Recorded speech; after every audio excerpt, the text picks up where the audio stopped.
Assalamualaikum warahmatullahi wabarakatuh. Perkenalkan, nama saya Agung Haryanggara dari kelas manajemen C.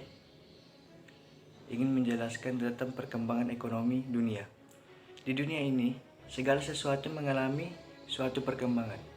Tidak terkecuali perekonomian, perkembangan ekonomi di negara suatu dengan negara yang lain memiliki tipe-tipe yang berbeda. Perbedaan tersebut terjadi karena berbagai faktor, di antaranya faktor sumber daya alam, kapital dan teknologi. Bagi negara maju, faktor kapital dan teknologi memang lebih berperan dalam membentuk tipe perkembangan ekonomi. Namun faktor sumber daya alam seperti sektor pertanian juga bias dimanfaatkan sebagai pendorong pembangunan ekonomi, sehingga dalam masalah ini negara-negara maju lebih mudah dalam pencapaian tipe-tipe perkembangan ekonomi.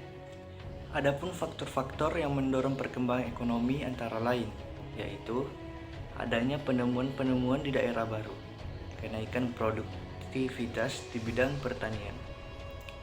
Periode perkembangan yang pesat mulai terjadi di Eropa Barat dengan adanya Revolusi Inggris. Penemuan-penemuan baru di bidang teknologi dalam industri dan pertanian. Perkembangan yang pesat itu dalam investasi permulaan industrialisasi adalah adanya akumulasi kapital kelas entrepreneur yang memperoleh keuntungan dari perdagangan luar negeri.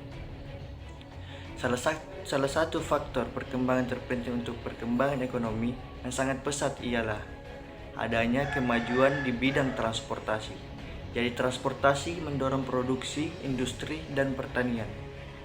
Untuk pasar nasional dan internasional, perkembangan tersebut diperlancar dengan adanya kebebasan berusaha.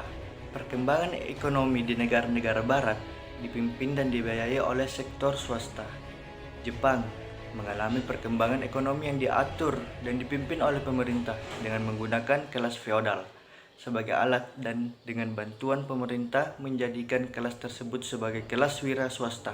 Akhirnya, kemajuan sebagian hasil teknologi dapat dilihat dari kenaikan produksi untuk pasar dalam kenaikan produksi dalam pasar dalam negeri dan luar negeri.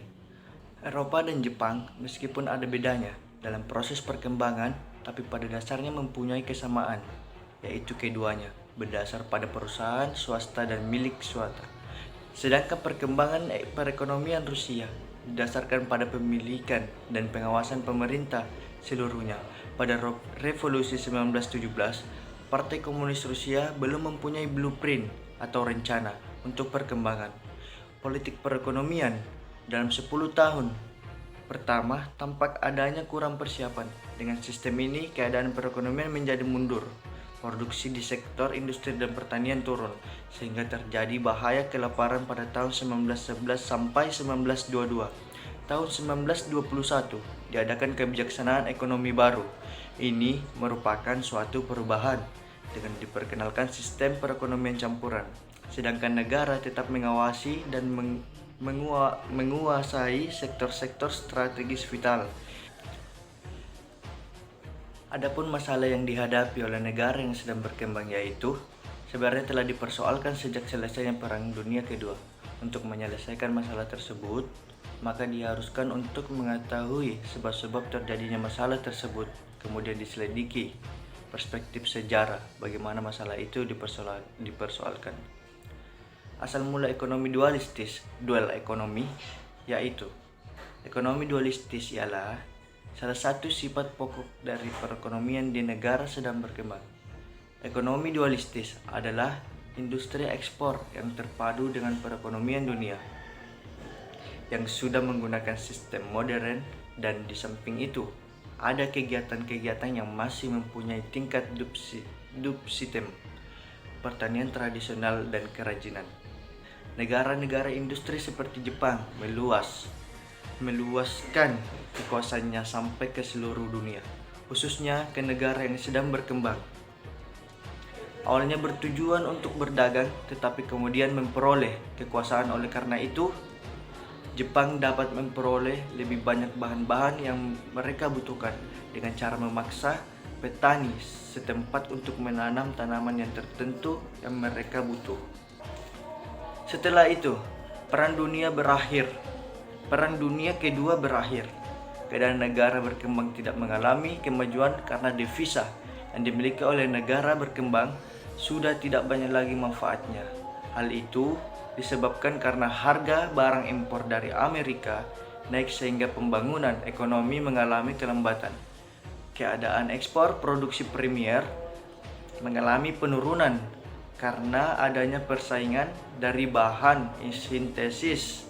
Bantuan berupa kapital saja bagi negara berkembang tidaklah efektif tanpa diimbangi dengan faktor-faktor lain seperti keterampilan manusia dan kemampuan memimpin, karena faktor ini sangat kurang di negara yang berkembang. Itulah tadi perkembangan ekonomi di negara Eropa, Jepang, Rusia, dan negara yang sedang berkembang. Adapun kesalahan yang saya ungkapkan dalam presentasi saya mohon dimaafkan. Saya Agung Haryanggara dari kelas manajemen C. Memohon maaf sebesar-besarnya. Wabillahi taufiq wal hidayah. Wassalamualaikum warahmatullahi wabarakatuh.